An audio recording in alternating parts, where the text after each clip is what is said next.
Imagine a serene morning, the first light of day filtering through your window as the world slowly awakens. You sit quietly with a cup of tea, the warmth in your hands offering a comforting stillness. In that moment, have you ever felt a pull toward silence? A yearning to keep parts of yourself sacred, untouched by the noise of the world? What if I told you that this quiet inclination is a profound wisdom whispering from within?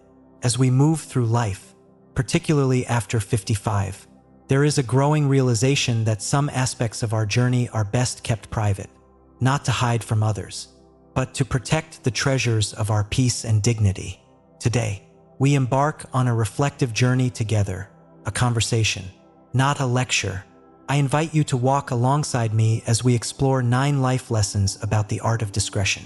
These lessons are not about retreating from life, but about embracing it with intentionality, knowing what to share and what to hold close.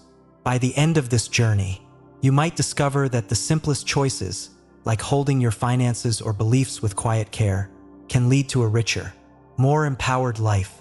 So, let's begin. The sunlight filters through the window of a cozy room, where Mr. Peterson, a retired entrepreneur, sits by the fireplace. His life, by most standards, is a success story. After decades of running a family business, he sold it for a substantial sum and planned to enjoy his golden years surrounded by loved ones. In his excitement, he shared his financial windfall with his family over a celebratory dinner. What could go wrong?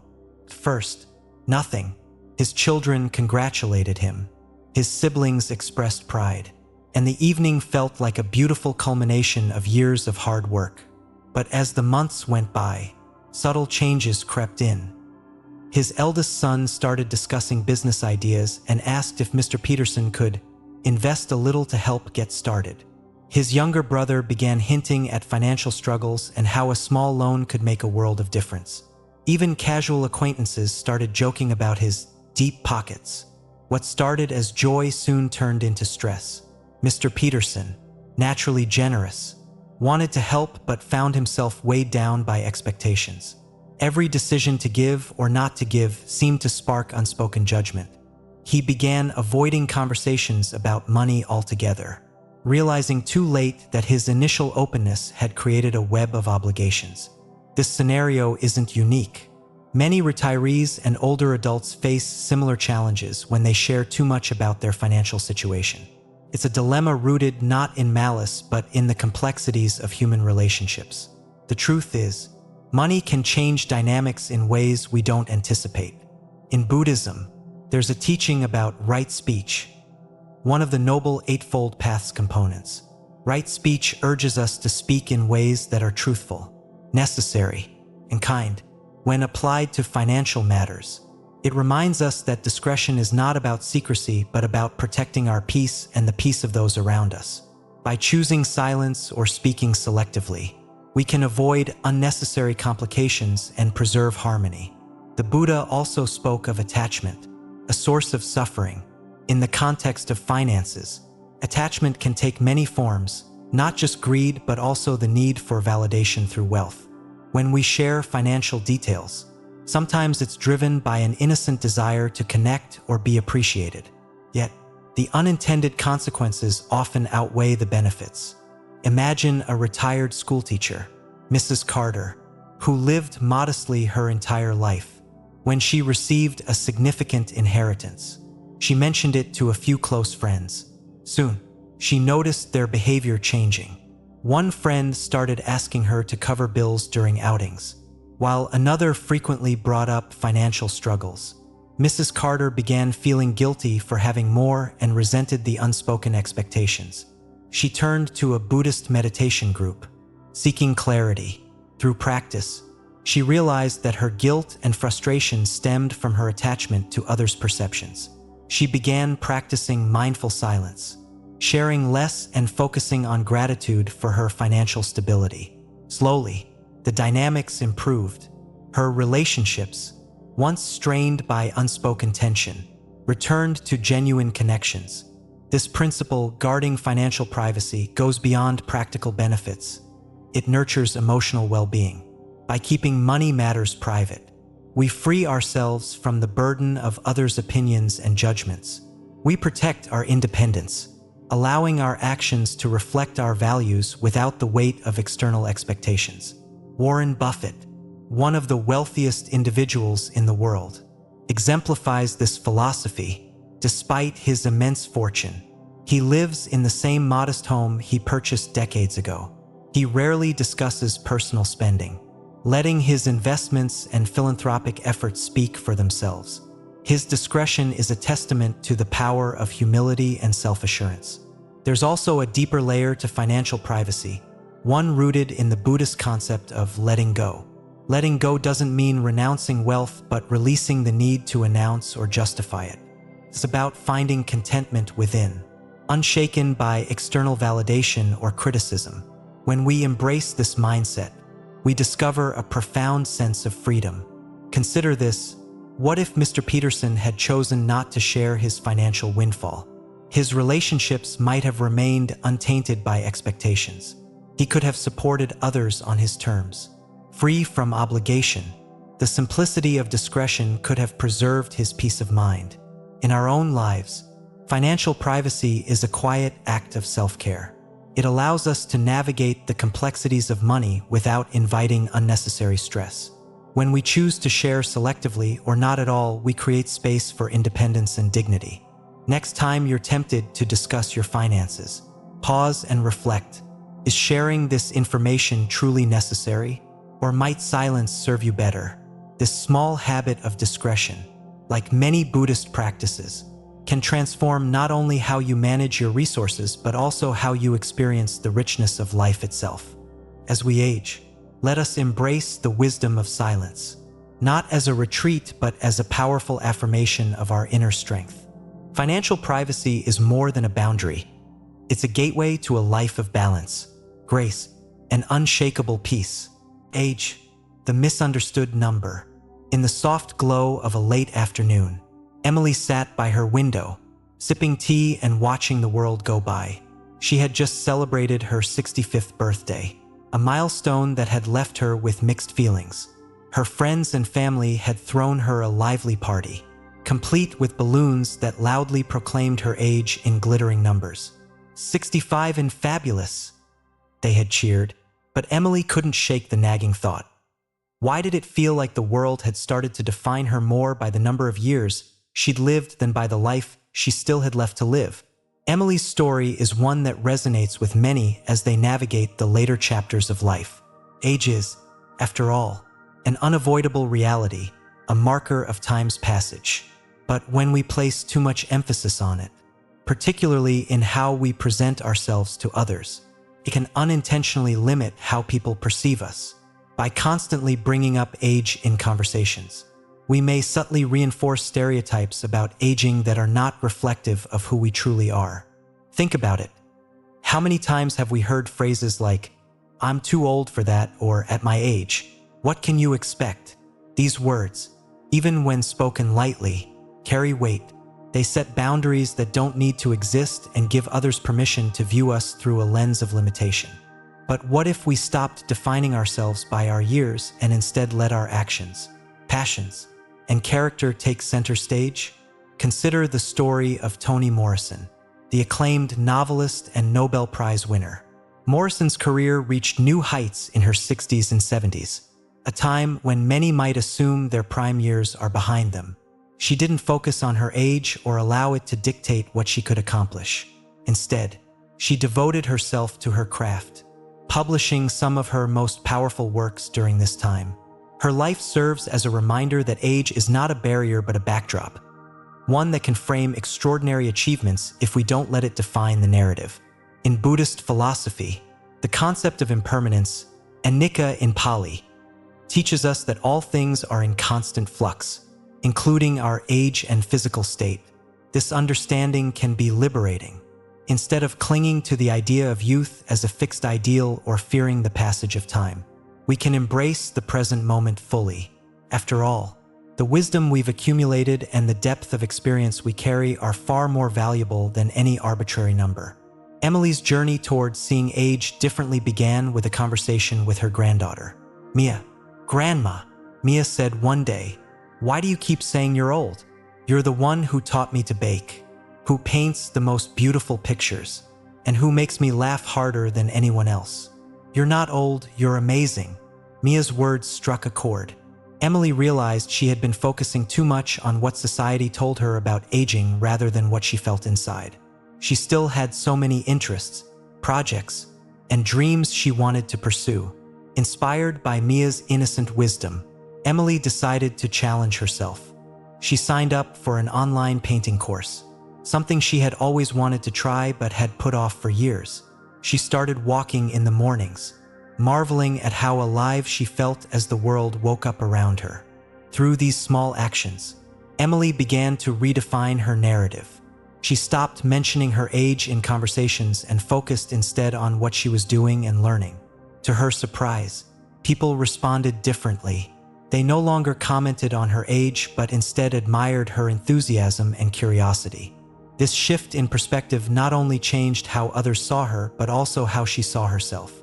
She realized that her age was just one thread in the tapestry of her life, not the centerpiece. In a way, it reminded her of the Buddhist metaphor of the lotus flower, which grows in muddy water but blooms beautifully above it. The mud represents the challenges and constraints of life, while the blossom symbolizes the potential we all have to rise above them. The tendency to overemphasize age isn't limited to casual conversations. It can creep into our internal dialogue as well, shaping our self-perception in subtle but significant ways. When we constantly remind ourselves of our age, we risk internalizing societal expectations about what is appropriate for a certain stage of life. This can lead to missed opportunities, self-doubt, and unnecessary limitations. Yet, there are countless examples of people who defy these expectations simply by refusing to let their age define them. Take the late Colonel Harlan Sanders, who founded KFC at the age of 65, or Grandma Moses, who started her painting career in her late 70s and became one of America's most celebrated folk artists. These individuals remind us that it's never too late to pursue a dream or make an impact. The Buddhist principle of beginner's mind, or Shoshin, further underscores this point. Beginner's mind is about approaching life with openness and curiosity, regardless of how much experience we have. It encourages us to see each day as an opportunity to learn and grow, rather than as a continuation of fixed patterns. When we adopt this mindset, our age becomes irrelevant. What matters is the richness of the present moment and our willingness to engage with it fully. For Emily, embracing a beginner's mind meant letting go of preconceived notions about what she could or couldn't do at her age. She started a blog to document her painting journey, not because she wanted recognition, but because it brought her joy. To her surprise, her blog gained a small but enthusiastic following, with readers often commenting on how inspired they were by her story. One day, Emily received a message from a woman in her 30s who had been hesitant to pursue her own creative passions. "Your courage to start something new at 65 has given me the push I needed." The message read, Emily felt a wave of gratitude. By letting go of the narrative that her age defined her, she had not only enriched her own life but also touched the lives of others. In the end, our age is just a number, one that carries as much or as little meaning as we choose to give it. What truly defines us are the stories we create, the passions we pursue, and the ways we connect with the world around us. When we stop fixating on the years we've lived and start focusing on how we're living now, we unlock a deeper sense of freedom and possibility. So, the next time someone asks your age, consider how you respond, not with words, but with the energy and enthusiasm you bring to the moment. Like Toni Morrison, let your work and your presence speak louder than the calendar. Like Emily, find joy in new beginnings and the simple act of showing up for yourself. And like the lotus flower, let your life bloom beautifully, no matter where or when it begins. Family secrets, a gesture of love. In a small, sunlit kitchen, the aroma of freshly brewed coffee lingered as Anna sat across from her granddaughter, Lily. They were flipping through an old photo album, its pages filled with black and white pictures of a life well lived. Lily, curious as always, pointed to a photograph of Anna and her late husband, James, on their wedding day. "You and Grandpa look so happy," Lily said with a smile, then added, "Was it always like that? Did you two ever fight?"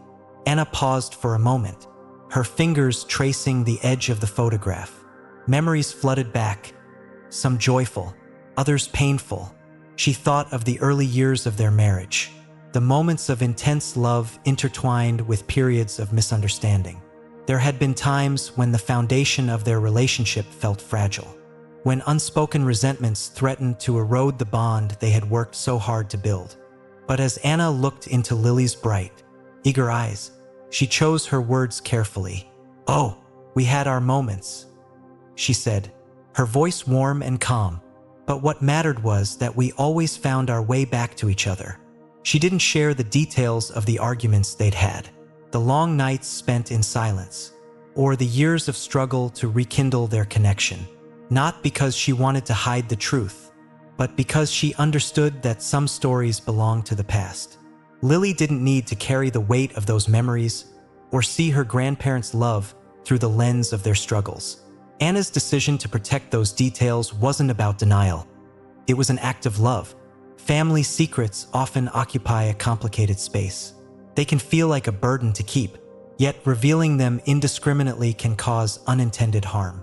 In Buddhist philosophy, the principle of right intention serves as a guide in such situations.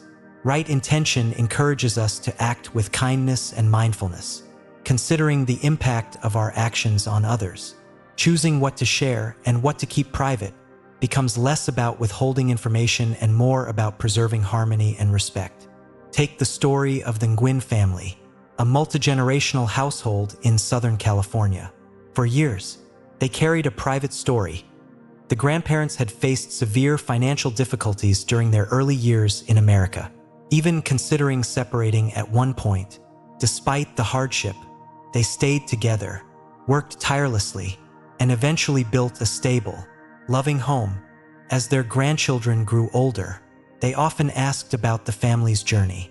The grandparents spoke openly about their sacrifices and the values that guided them, but they never revealed the near collapse of their marriage. To them, that chapter was a trial they had overcome, a private struggle that didn't define the legacy they wanted to pass on. Years later, when their granddaughter wrote a school essay about resilience, she described her grandparents as a united, unwavering team. Their silence about their marital struggles had allowed her to draw strength from their story, untainted by the complexities they had faced. Their decision to keep certain details private had protected the family's narrative of love and perseverance. In Buddhism, there's a teaching about the second arrow. The first arrow represents pain, something inevitable in life. The second arrow, however, is the suffering we inflict on ourselves or others by reacting poorly to that pain. Family secrets, when shared carelessly, can act as a second arrow. They may reopen old wounds, create divisions, or burden younger generations with knowledge they're not prepared to carry. Yet, discretion is not the same as suppression.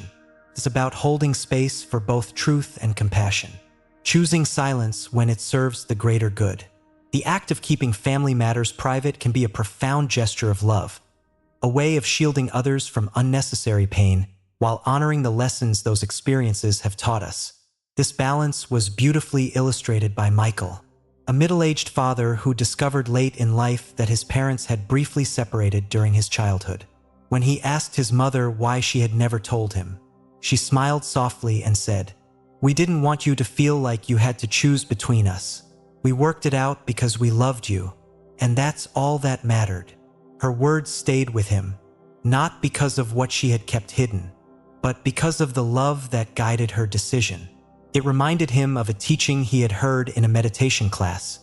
True compassion is not just about what you do, but about why you do it. In the context of family, this compassion often involves quiet sacrifices. It's the choice to set aside ego, to resist the urge to unburden ourselves at the expense of others, and to focus on what will nurture connection and understanding. Anna, sitting with Lily in the kitchen, felt this deeply.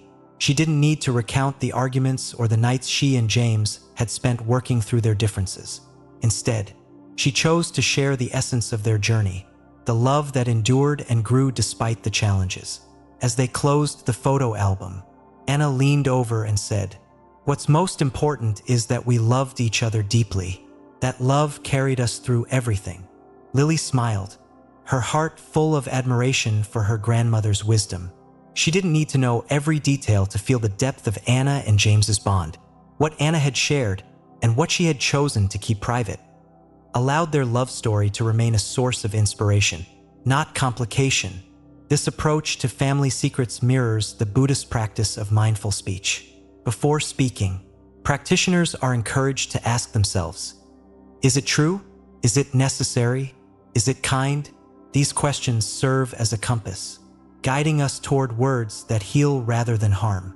In our own lives, we might reflect on the stories we carry, both the ones we share and the ones we hold close. Are there moments from the past that, if revealed, could sow discord rather than understanding? Are there truths that, while valid, might place an unnecessary burden on others? Choosing discretion doesn't mean denying our experiences or pretending they didn't happen. It means recognizing that not all truths need to be spoken to hold value.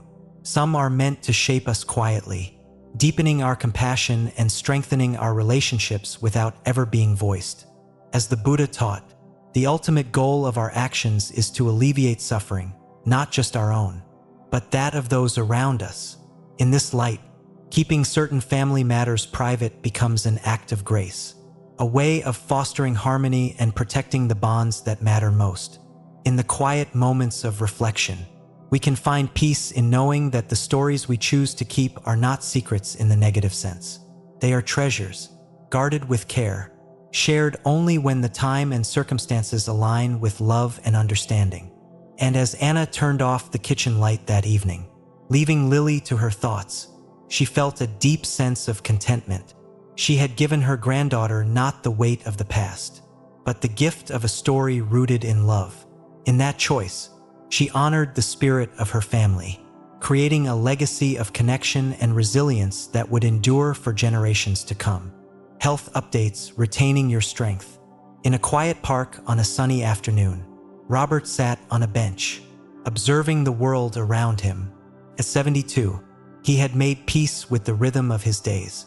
A man of thoughtful demeanor, Robert had learned that his health, while important, didn't have to define him. The truth was, he had been managing a heart condition for years, something only his closest confidants knew about. Robert's journey to this understanding hadn't been easy. He remembered a time when his approach to health was entirely different. Early in his diagnosis, he had shared his concerns openly with friends and acquaintances.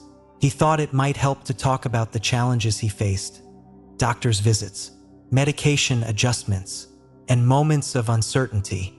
Yet, instead of feeling supported, Robert found himself overwhelmed by a flood of unsolicited advice.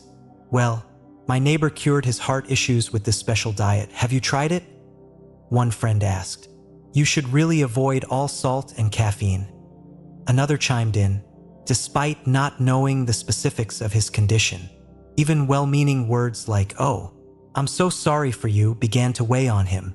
The pity in their voices made Robert feel small, as though his entire identity had been reduced to his health struggles. Over time, he noticed a shift in how people treated him. Friends who once saw him as vibrant and capable began treating him with cautious concern, as though he might break at any moment. The turning point came during a conversation with his daughter, Emma. One evening, while they were discussing life over dinner, Robert admitted how frustrated he felt. "I thought sharing my health challenges would help, but instead, it feels like I've lost control over how people see me," he said. Emma, who worked as a therapist, nodded thoughtfully. "Dad," she said, "your health is a part of your story, but it's not the whole story. Maybe it's time to decide who you really want to share it with and why." That simple observation planted a seed in Robert's mind. He began to rethink his approach. Why was he sharing his health updates so openly? Was it truly helping? or was it adding unnecessary stress to his life? From that moment, Robert made a conscious choice. He decided to share his health updates only with those he trusted deeply, his doctors, Emma, and his closest friend, James. This circle provided him with the support he needed while respecting his autonomy. For everyone else, Robert focused on living a full and active life, letting his actions speak louder than his diagnosis. This shift gave him a renewed sense of empowerment. He no longer felt defined by his heart condition. Instead, he focused on the things that brought him joy: long walks in the park, volunteering at a local library, and playing chess with James every Thursday afternoon. In many ways, Robert's journey mirrors the Buddhist principle of mindful silence. Buddhism teaches that not every thought or experience needs to be spoken aloud. By choosing silence, we create space for inner clarity and strength. This is not about hiding or suppressing the truth, but about being intentional with our words and how they shape the world around us. Robert's story highlights a fundamental truth. Our health journey is deeply personal. While sharing can sometimes bring comfort, it can also lead to unintended consequences, such as pity, judgment, or even a loss of agency. There's another story, one of a woman named Marjorie, who faced a similar dilemma. Marjorie, 68, had been diagnosed with early-stage Parkinson's disease. First, she felt a strong urge to tell her friends and extended family. She wanted to be honest and transparent, but she quickly realized that sharing her diagnosis brought more stress than relief. Her sister called her constantly, asking, "How are you feeling today? Are you sure you're doing okay?" The repeated questions, though well-intentioned, became exhausting. Her friends started making plans without her, assuming she wouldn't have the energy to participate. Marjorie began to feel like her life was no longer her own, as though her diagnosis had taken over every conversation. Determined to reclaim her independence, Marjorie sought guidance from a meditation teacher, who introduced her to the concept of non-attachment. In Buddhist philosophy, non-attachment doesn't mean detachment or indifference. Rather, it's about letting go of the need to control how others perceive us. Marjorie realized that by sharing less about her condition, she could free herself from the weight of others' reactions. She began practicing mindfulness, asking herself before each conversation, "Is sharing this detail necessary? Will it bring me peace? Or will it create more complications?" Over time, Marjorie found that holding certain health updates close allowed her to focus on what truly mattered: spending time with her grandchildren, gardening, and pursuing her love of watercolor painting. For both Robert and Marjorie, the decision to share selectively wasn't about denying their reality. It was about navigating their health journeys on their own terms. By choosing discretion, they found strength in the very act of holding space for themselves. There's a Buddhist metaphor that beautifully encapsulates this idea: the lotus flower. The lotus grows in muddy water, yet it rises above the surface, untouched by the murkiness below. In the same way, we can navigate life's challenges, including health struggles, without being defined by them. The key lies in where we place our focus. When we share every detail of our health, we risk letting our challenges take center stage. But when we hold those details close, we allow our other qualities, our kindness, resilience, and passions to shine through. This practice of discretion can also benefit our relationships. By sharing health updates selectively, we protect our loved ones from unnecessary worry. Instead of dwelling on our struggles, we can create moments of joy and connection that uplift both ourselves and those around us. In the end, our health is only one part of who we are. It's a thread in the fabric of our lives, but it doesn't have to define the entire tapestry. Like Robert, we can choose to focus on the things that bring us strength and fulfillment. Like Marjorie, we can embrace non-attachment and let go of the need for external validation. The next time you're faced with the decision of whether to share a health update, pause and reflect. Ask yourself, will this conversation empower me? Or will it complicate my journey? By holding space for your own story, you create room for growth, healing, an inner peace. In this practice, there's a quiet wisdom, a recognition that our lives are richer and more expansive than any single challenge we face. By protecting our health story, we honor our resilience and nurture the strength that allows us to rise. Like the lotus, above life's murky waters. Charitable giving, true humility. On a crisp autumn morning, Eleanor, a retired schoolteacher, sat at her kitchen table with a cup of coffee in hand. She glanced over at a stack of letters. Their return addresses from universities across the country. Each envelope represented a story she had touched. Though few knew her role in it, Eleanor had spent years quietly donating scholarships to underprivileged students, helping them achieve dreams that might otherwise have been out of reach. She didn't need anyone to know. In fact, she preferred it that way. Her actions were deeply personal, rooted in her own experiences growing up in a family that struggled to make ends meet. She remembered the sting of watching classmates buy books or supplies she couldn't afford, the feeling of longing to be a part of something larger. So when she retired and found herself with a modest but comfortable nest egg, Eleanor decided to make a difference. For years, she anonymously contributed to scholarship funds, choosing recipients based on their essays and recommendations.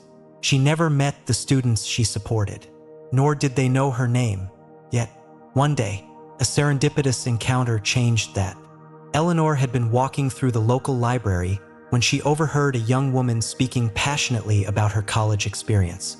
The woman, a first-generation student, was describing how a scholarship had changed her life. "I wouldn't be here without the generosity of someone I'll never know," she said. Eleanor's heart swelled. She didn't interrupt or reveal her connection to the story. Instead, she smiled quietly and walked away, feeling a deep sense of fulfillment. The joy didn't come from recognition, but from knowing that her actions had made a real impact. Eleanor's story speaks to the essence of true giving.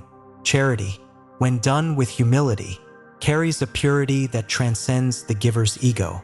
It's not about being seen or praised. It's about creating ripples of kindness that extend far beyond ourselves. Buddhist philosophy offers profound guidance on this topic. The concept of dana, or generosity, is a cornerstone of the teachings. Dana emphasizes giving without attachment, focusing on the act itself rather than the outcome or acknowledgement. The Buddha taught that the highest form of giving is one that expects nothing in return, not even gratitude. This principle is beautifully illustrated in the story of a king who was known for his generosity. He would often give lavish gifts to his subjects, announcing his deeds with great fanfare. One day, a wise monk approached him and said, "Your gifts are plentiful, but your heart remains empty. True generosity does not need witnesses. It needs only sincerity." The king, humbled, began to give in silence, finding a deeper peace in the act of giving itself. Over time, he realized that his earlier need for recognition had been a barrier to the true joy of generosity. In our modern world, where social media often amplifies every action, the temptation to broadcast our charitable deeds is strong. A donation is followed by a post, a volunteer effort by a photo. While there's nothing inherently wrong with sharing kindness, the motivation behind it matters. Are we sharing to inspire others? Or are we seeking validation? Consider the story of Mark, a successful entrepreneur who began a charitable foundation in his late 50s. First, he used the foundation as a way to build his personal brand, hosting gala events and making sure his name was prominently displayed. But over time, Mark started to feel disconnected from the cause itself. He realized that his need for acknowledgement was overshadowing the impact he wanted to create. Determined to shift his approach, Mark stepped back from the spotlight. He began funding projects anonymously, focusing on grassroots initiatives that aligned with his values. The change was transformative. Without the distraction of recognition, Mark found himself more deeply connected to the communities he was helping. He often described this period as the most meaningful chapter of his life. The Buddhist teaching of selflessness ties closely to this idea. When we give with humility, We let go of the ego that seeks reward or acknowledgement. This detachment not only purifies the act of giving but also deepens its impact. It allows the recipient to focus on the gift itself, free from the burden of feeling indebted to the giver. There's another layer to this practice: the joy of anonymity. When we give without announcing our deeds, we cultivate a sense of inner freedom. We're no longer tied to the opinions of others, and our generosity becomes a reflection of our true values. A friend once shared a story about her grandmother, who would leave baskets of food on neighbors' doorsteps during hard times. She never signed her name or took credit. Years later, those neighbors still spoke of the mysterious baskets, marveling at the kindness of an unknown benefactor. The grandmother's quiet acts of charity not only met immediate needs but also left a lasting impression of hope and goodwill. This kind of humility in giving creates a ripple effect. The recipients, inspired by the kindness they've experienced, are often moved to pay it forward. In Buddhism, this ripple is known as kusala, or wholesome action, which generates positive energy that extends far beyond the initial act. As Eleanor continued her journey of anonymous giving, she often reflected on the deeper meaning of her actions. She thought about the students she had helped, imagining the lives they were building and the people they would someday support in turn. She didn't need to know the details. The knowledge that her generosity had planted seeds of change was enough. One evening, Eleanor received a letter from a scholarship recipient. The student wrote, "I don't know who you are, but your kindness has given me more than an education. It's given me faith in the goodness of people." Eleanor folded the letter carefully and placed it in her drawer, feeling a quiet gratitude. This quiet gratitude, free from the noise of recognition, is the heart of true giving. It's a practice that connects us to something greater than ourselves, a shared humanity rooted in compassion and love. Charitable giving, at its best, isn't about the giver at all. It's about the impact we leave behind, the lives we touch, and the hope we inspire. When we embrace humility in our generosity, we honor the spirit of Dana and create a legacy of kindness that transcends time. In a world that often measures success by visibility, choosing to give quietly is a radical act of selflessness. It's a reminder that the most profound changes often happen in silence, fueled by the purest intentions. Eleanor's story, like so many others, invites us to reflect on the power of giving, not for recognition, but for the simple joy of making a difference. As she placed the letter back in her drawer, Eleanor felt a deep sense of peace. She knew that her contributions, though unseen, would continue to ripple through the lives of others, a quiet testament to the enduring strength of humility and love. Personal beliefs, a sanctuary of harmony. It was a quiet afternoon when Margaret, a retired social worker, sat in her garden with her neighbor, Jenna. They often shared tea and conversation, their discussions ranging from books to gardening tips. On this particular day, Jenna brought up a heated debate she had witnessed online about differing worldviews. People get so riled up about what others believe. Jenna sighed. "Doesn't it seem exhausting?" Margaret, who had spent decades working with people from all walks of life, smiled softly. "You know," she said, "I found that our beliefs don't always need to be spoken to be meaningful. Sometimes, the most powerful way to share them is simply by living them." Her words carried the wisdom of a life spent navigating the complexities of human relationships. Margaret had seen firsthand how discussions about personal beliefs could either build bridges or erect walls. She had long ago learned that harmony often comes not from insisting on being understood, but from embodying one's values quietly and authentically. This idea that beliefs are most powerful when lived rather than debated is beautifully illustrated by the life of the Dalai Lama. As a global figure of peace, the Dalai Lama rarely engages in arguments about his spiritual or philosophical perspectives. Instead, he leads by example, practicing compassion, mindfulness, and humility in every interaction. His actions, rather than his words, inspire countless people from diverse backgrounds to explore the values he holds dear. In Buddhist teachings, This approach aligns with the concept of right action, a principle from the Noble Eightfold Path. Right action encourages us to live in a way that reflects our inner truth while minimizing harm to others. It's a reminder that our beliefs don't need to be proclaimed loudly to be impactful. Their strength lies in how they shape our daily lives. Margaret had her own story to share, one that underscored the quiet power of personal beliefs. Early in her career, she had been deeply passionate about advocating for social justice. She worked tirelessly to support underprivileged communities, often encountering resistance from those who didn't share her convictions. One day, after a particularly challenging meeting where her ideas were dismissed, a mentor offered her a piece of advice that would stay with her for years. "Margaret," he said, "people may not always agree with your beliefs, but they will respect your actions if they come from a place of authenticity and kindness." Taking this to heart, Margaret shifted her focus. Instead of trying to convince others of the validity of her views, she poured her energy into action. She started community programs, mentored young people, and worked tirelessly to create opportunities for those in need. Over time, she noticed a change. The same colleagues who had once dismissed her ideas began to admire her dedication and results. Without needing to argue her case, Margaret's work spoke for itself. In many ways, personal beliefs are like a flame. When carefully tended, they provide warmth and light, but if fanned too aggressively or exposed to harsh winds, they can grow uncontrollable or be extinguished altogether. By guarding our beliefs with care, we allow them to guide us without becoming a source of unnecessary conflict. There's a story in Buddhist tradition that captures this idea beautifully. A monk was once asked how he maintained peace when others challenged his beliefs.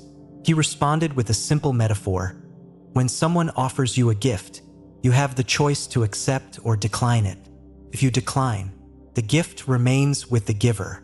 In the same way, when someone challenges or criticizes your beliefs, you don't have to accept their judgment.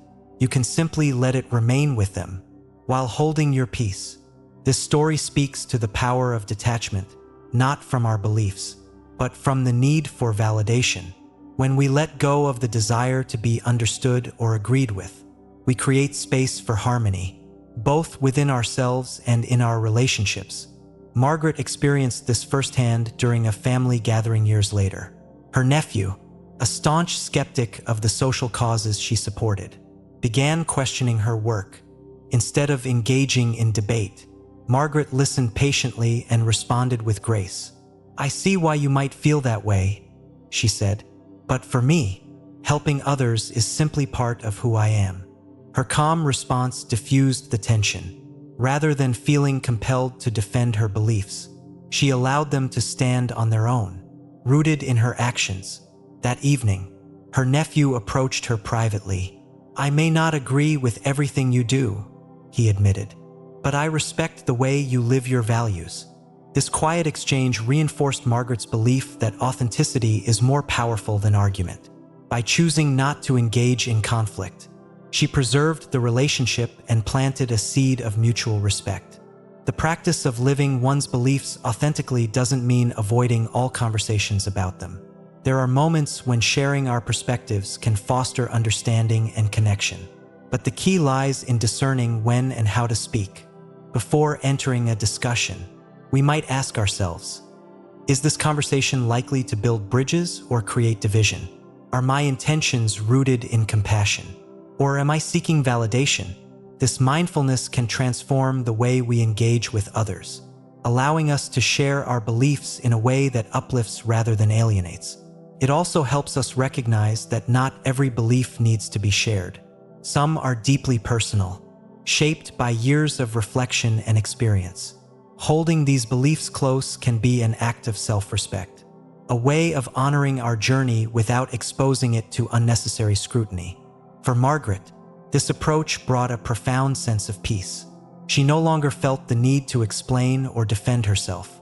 Instead, she focused on living a life aligned with her values, one that reflected kindness, integrity, and service. In the end, our beliefs are a sanctuary, a sacred space that shapes how we navigate the world.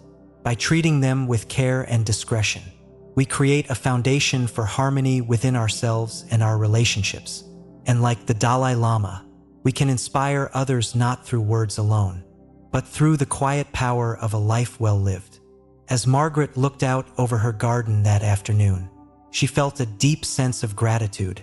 Her beliefs, once a source of tension, had become a source of strength, a guiding light that needed no validation to shine brightly. Old grudges, the weight you don't need. The old cedar tree cast a long shadow over the garden as Clara settled into her favorite chair, a pen and a sheet of paper resting on her lap. The air was crisp, carrying the scent of blooming jasmine, but Clara barely noticed. Her thoughts were far away, tangled in a memory that had haunted her for decades. She closed her eyes and saw it clearly, as though it had happened yesterday. The argument with her childhood best friend, Ruth. They had been inseparable for years, two girls who shared secrets, laughter, and dreams. But one day, a careless comment from Ruth, one Clara deemed unforgivable, had driven a wedge between them. Neither woman had spoken to the other since. First, Clara had nursed her anger like a shield, convinced it was justified. Over the years, however, the anger transformed into a quiet resentment that weighed heavily on her heart. Each time she thought of Ruth, a knot tightened in her chest. And yet, Ruth's life went on. Clara had seen her from a distance at community events, laughing with friends and living fully. The bitterness Clara carried wasn't affecting Ruth. It was only affecting her. In Buddhist teachings, there is a story of a monk and his disciple who came across a river. A woman stood at the edge, hesitant to cross. Without hesitation, the monk lifted her onto his back and carried her across. Hours later, as they continued their journey, the disciple grew agitated and asked, "Why did you carry that woman? It was against our rules to touch her."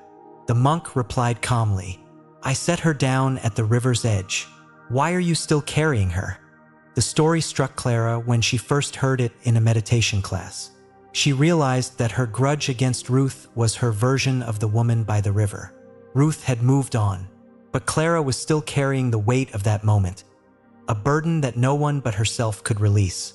The act of carrying grudges is like walking through life with a heavy bag of stones. Each insult, each slight, each painful memory adds another stone.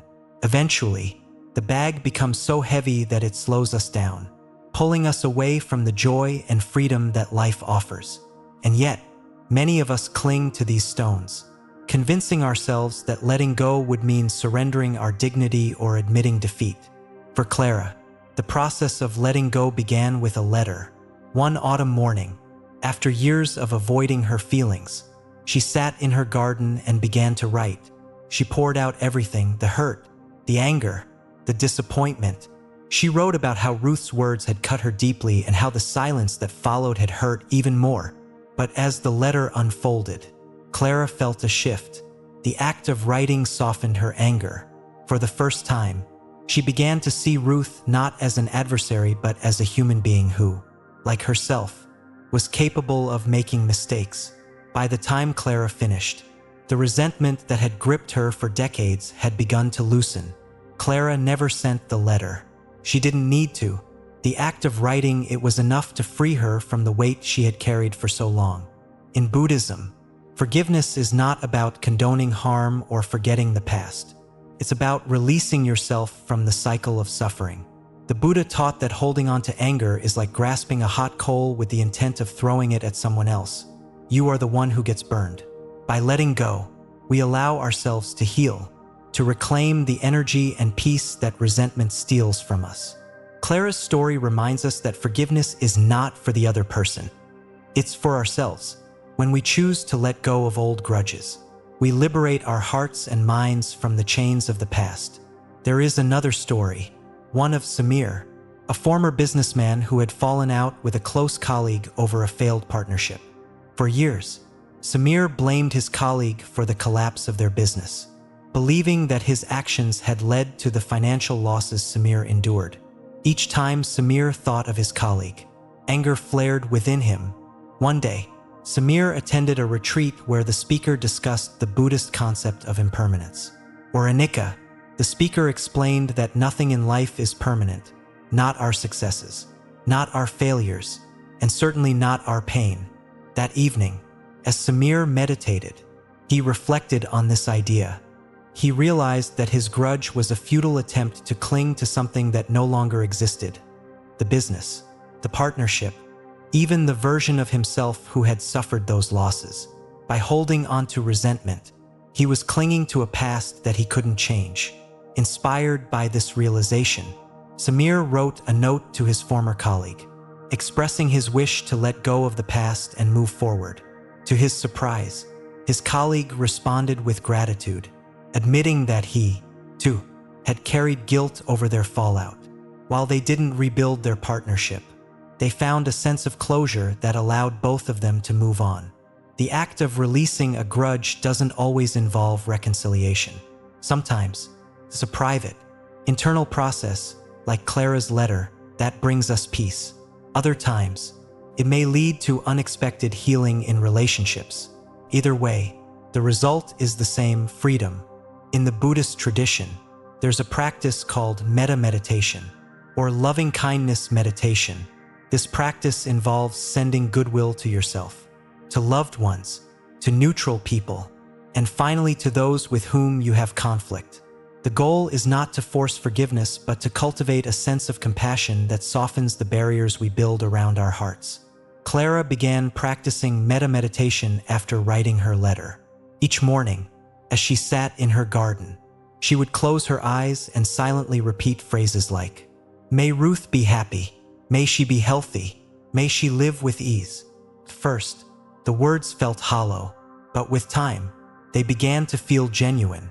The act of wishing Ruth well became a source of healing for Clara herself. Through these practices, Clara discovered a profound truth. Forgiveness is not a one-time act, but a journey. It's a daily choice to let go of the stones we carry, to set down the burdens that no longer serve us. As Clara reflected on her experience, she felt a deep sense of gratitude. The grudge she had carried for so long had taught her about the power of release, the importance of compassion, and the freedom that comes with letting go. And so, on that quiet autumn afternoon, as the last rays of sunlight filtered through the cedar tree, Clara folded her unsent letter and placed it in a box. She didn't need to keep it as a reminder of her pain. She kept it as a testament to her growth.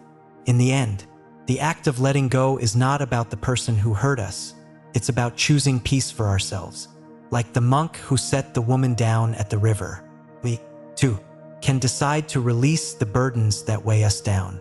By doing so, we create space for joy, for love, and for the lightness of a heart unburdened by the past. Reputation. Actions speak louder than words. It was a warm evening in the village of Kunu, South Africa, and a group of children gathered under a baobab tree, listening intently to the soft, melodic voice of an elder. The man, Nelson Mandela, wasn't telling tales of his own extraordinary life, decades of struggle, imprisonment, and leadership that had reshaped a nation. Instead, he spoke of forgiveness, humility, and the quiet strength of those who act with integrity. Even when no one is watching, Mandela's words carried a rare authenticity because they were a reflection of how he lived, even after becoming a global icon for justice and reconciliation. He never felt the need to boast about his achievements. His actions, unwavering and deeply aligned with his values, had already cemented his reputation. This story, though far removed from the everyday lives most of us lead, resonates deeply. As we grow older, we often think about how we'll be remembered. We may feel the urge to remind others of our accomplishments, to ensure our worth is recognized. But in truth, our reputation doesn't need constant narration.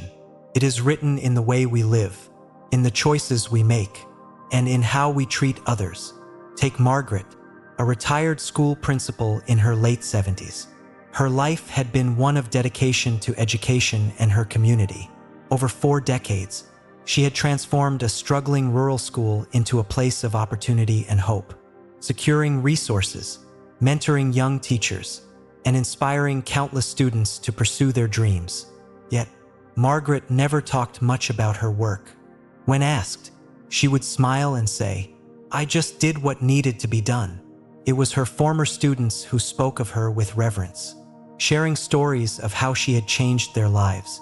One student, now a doctor, recounted how Margaret had personally driven him to college interviews when his family couldn't afford the bus fare. Another spoke of how she had stayed after school every evening to help her prepare for exams, believing in her when no one else did. Margaret's legacy, like Mandela's, was one of quiet impact. She didn't need to remind people of her contributions because her actions spoke louder than any words could. In Buddhism, there's a teaching called dana, the virtue of generosity. This generosity isn't limited to material giving. It extends to the way we offer our time, energy, and kindness. Importantly, true dana is practiced without attachment to recognition or reward. The Buddha taught that when we give selflessly, the act itself is enough. The ripple effects of such generosity extend far beyond what we can see. Margaret embodied this principle. She gave without seeking acknowledgement, and in doing so, she cultivated a reputation rooted in genuine respect and admiration. But what happens when we feel the need to broadcast our achievements? This question troubled Alan, a retired architect who had designed some of the most iconic buildings in his city. Alan often found himself slipping into conversations about his past projects, eager to remind others of his influence. Yet, instead of feeling fulfilled, he often left these conversations feeling hollow. One day, a close friend gently pointed out, "Alan, your work is all around us. Every time someone walks into that museum you designed, they see your legacy. You don't need to say a word. Your actions have already spoken." Alan began to reflect on this idea. He realized that his need to bring up his accomplishments stemmed not from a lack of recognition but from his own fear of being forgotten. This fear, though human, was unnecessary. His work, his passion, and the lives he had touched were already an indelible part of the community.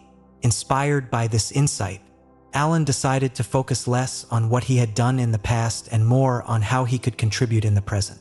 He began volunteering at a local art school, mentoring young designers who admired his work. Through this, Alan discovered a deeper sense of fulfillment. He no longer needed to speak of his achievements because he was living them, passing on his knowledge, encouraging creativity, and shaping the next generation. In Buddhism, the concept of anicca, or impermanence, reminds us that nothing in life is permanent, not our possessions, not our titles, and not even our achievements. Clinging to these things only creates suffering. Instead, the teachings encourage us to focus on the present moment and the actions we can take here and now. For Alan, this shift in perspective was transformative. By letting go of the need for recognition, he found joy in the act of giving.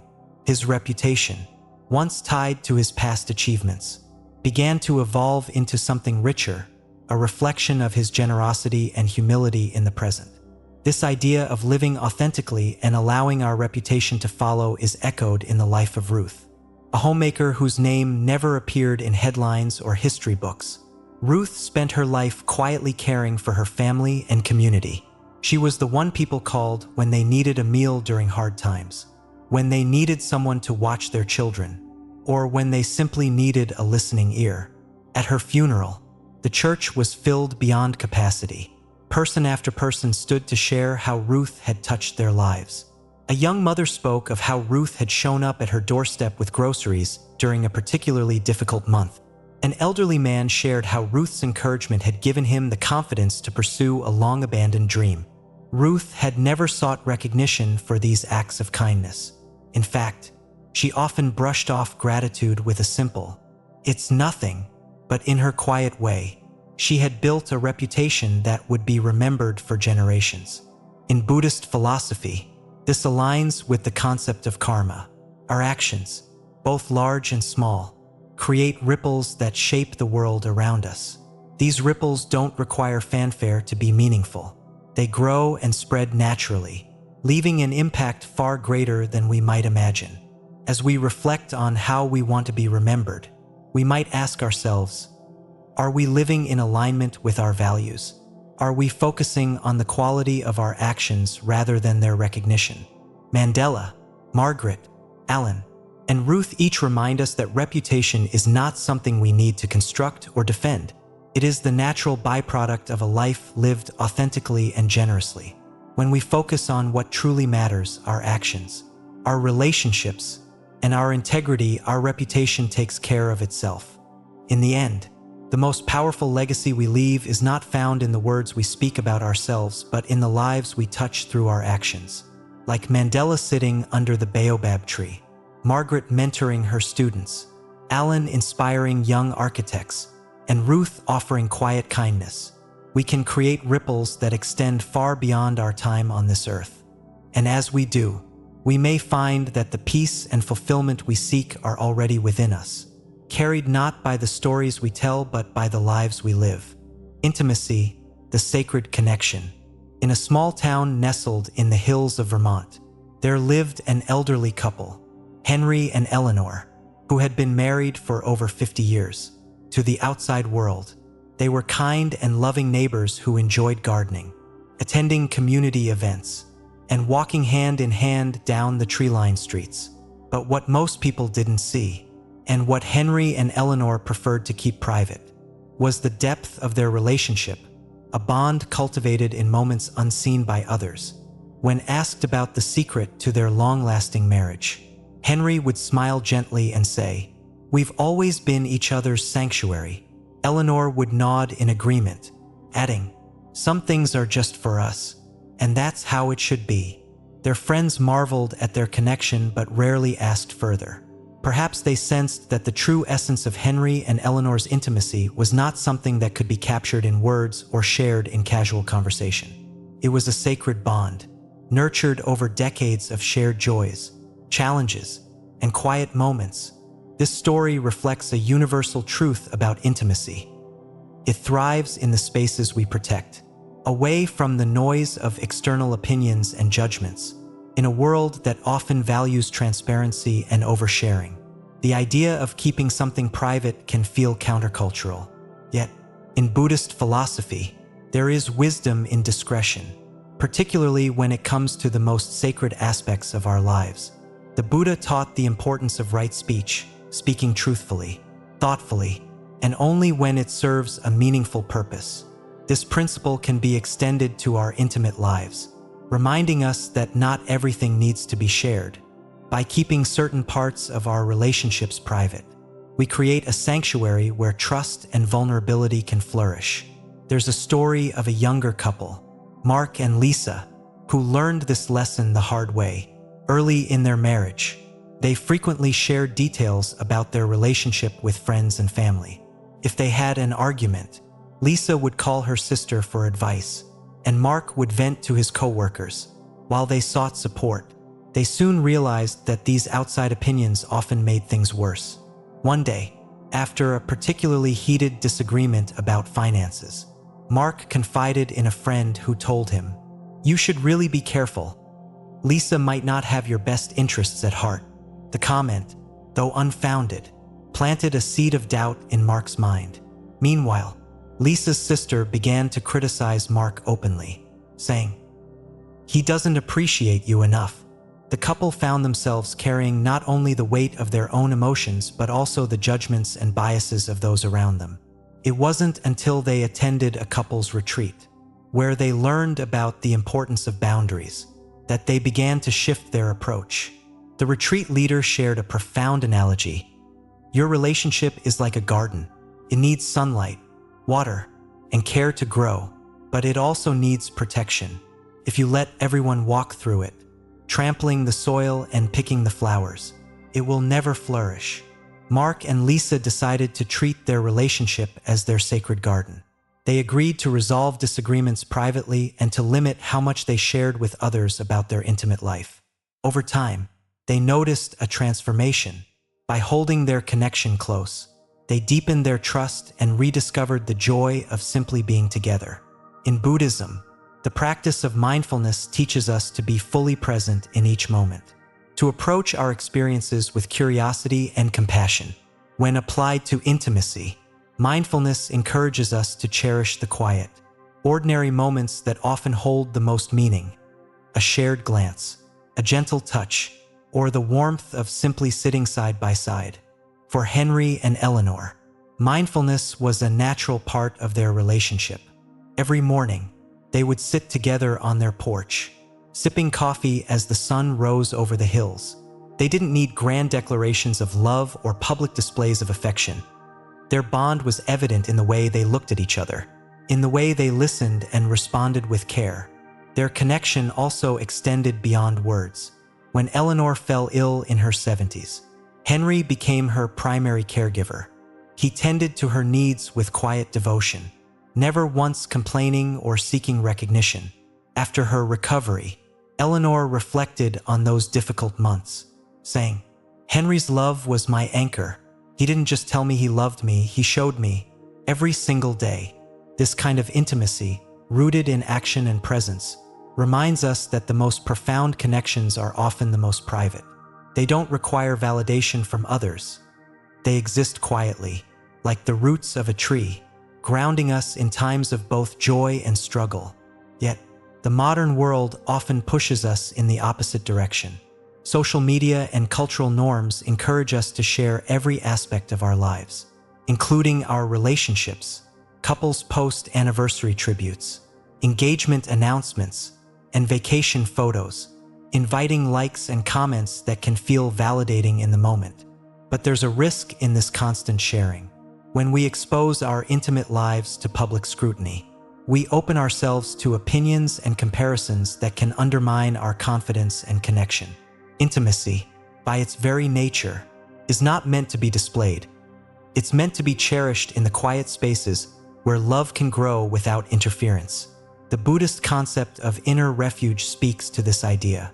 Just as we cultivate a sanctuary within ourselves through meditation and self-awareness, we can create an inner refuge within our relationships, a place where love and trust are protected from external distractions.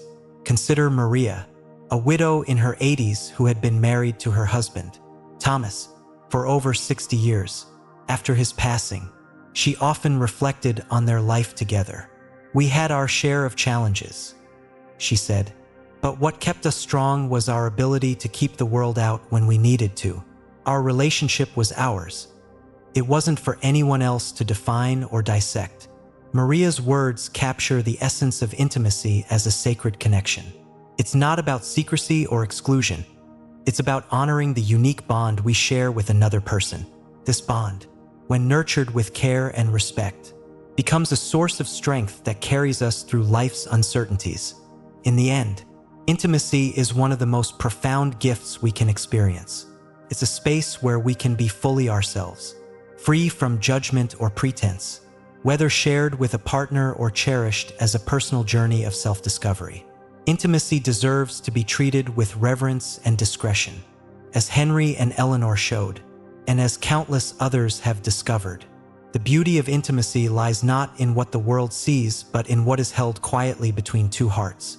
In protecting this sacred connection, we honor its depth, its vulnerability, and its extraordinary power to transform our lives.